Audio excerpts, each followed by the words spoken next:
the sort of doubt that anybody that believes in God has occasionally in events that are either terrible or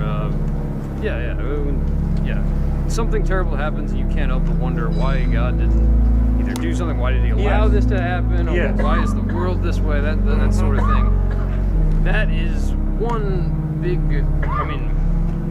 that's one thing that casts doubt in my mind on this God being the God that you should obey or listen to, because there are other plenty competing gods that may not be as popular anymore, but there are other options with other characteristics and personalities.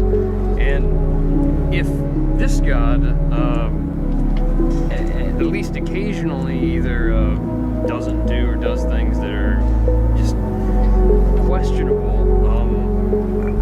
The absolute best example is the encouragement of the Israelites to do violence to groups of people,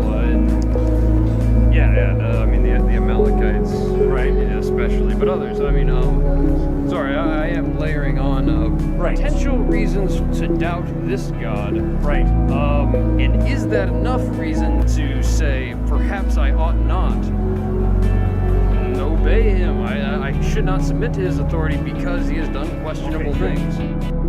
Now, let's take the first issue you raised, which was because God doesn't intervene more often to prevent suffering, we have a problem with God.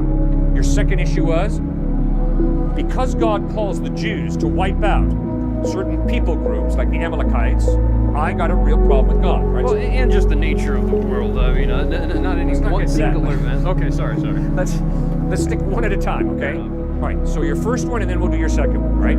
First one is, come on, Cliffe, how can you trust in God in light of the fact that last night you had dinner with a couple